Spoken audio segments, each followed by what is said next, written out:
On October 7th, 2021, I had a spinal fusion surgery to correct the scoliosis curve in my back. My spine was doing its best impression of a backwards S. So I got 2 metal rods and 27 screws to straighten it. I spent around 5 nights in the pediatric ward of the hospital, and now I can literally say I grew 5 centimeters taller overnight. Even though I was asleep for most of my hospital stay, I do know that I had nurses who made sure I felt cared for, and I always had someone to talk to. For a kid, things like unlimited popsicles and going on walks is what added little joys and normality.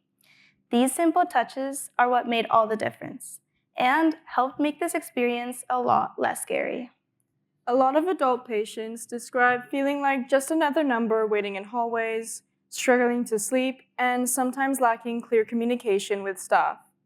Now, consider the focus placed on patient experience in the pediatric system. What if we could adopt similar practices into adult care?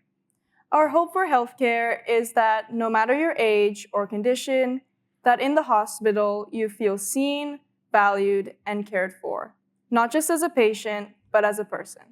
In October of 2023, we began volunteering at Victoria General Hospital. Throughout our time volunteering, we were surprised by the limited entertainment options available in the adult units.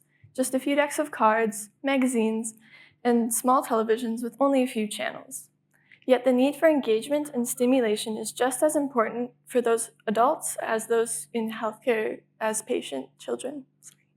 Through the Step Up Youth program, we have gotten the opportunity to be involved in many fun activities and events. One of the highlights from our time in the program was participating in a Code Orange drill. We got to dress up and pretend to be victims of a bus crash to help staff prepare for a real triage setting. This was just slightly different from our regular volunteer shifts. Events like these don't happen that often, and as social engagement volunteers, our main role is supporting patients. From what we've noticed, many describe feeling boredom and loneliness in their stays, and helping to alleviate this, whether that be through small chats, going on walks, or just simple games, is a big part of what we do. We've seen how pediatric hospitals create environments that reduce fear and provide comfort. Implementing similar practices would be beneficial and a big step forward for the adult program. Guidance, resources, and a sense of connection are important for patients. When a healthcare system is truly patient-centered, everyone benefits. However, this issue goes beyond just adding books or games to the adult units. The transition from pediatrics into adult care can be overwhelming, especially as young people move from a familiar system designed to support them holistically to one that often expects them to figure out things on their own. And it's not just about the medical care. It's about finding a balance between being treated as an adult and still having the support that was once so readily available. One study showed that 40% of young adults with type 1 diabetes in Manitoba dropped out of care after transitioning into the adult system. Now, there are certainly many factors contributing to this statistic. However, creating a less daunting change between the two systems could help patients feel more comfortable in adapting to the new environment.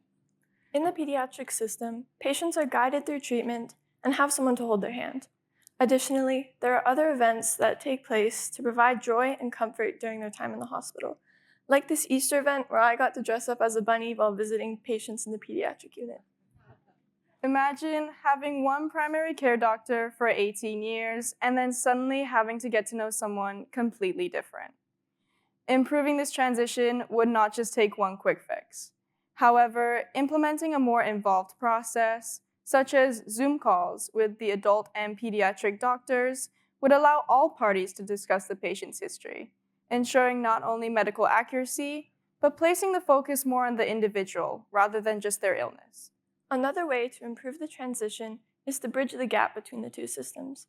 Bringing the patient-centered framework of pediatrics and with it support such as more social workers and entertainment would allow for a less drastic change.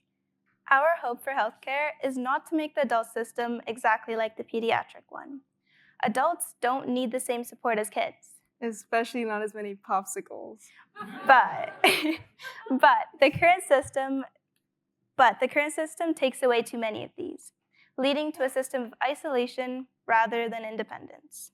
Instead, we hope that more focus can be placed on humanizing healthcare in the adult system, whether that be through providing extra support to those who need it, or adding more entertainment options to reduce the feeling of dread around a hospital stay. We realized that with the overcrowding in hospitals, providing that extra support would prove to be a challenge. That is why, as volunteers, we try our best to provide support and are dedicated to improving patient experience as much as we can.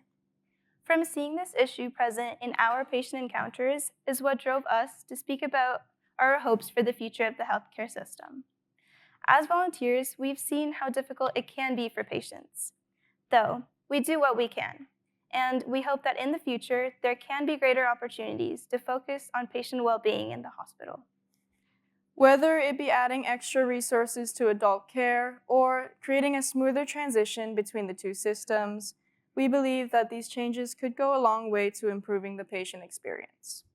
As aspiring future doctors ourselves, passionate about science and committed to making a difference, we hope to one day be a part of the change that allows every patient to feel valued and seen. We would like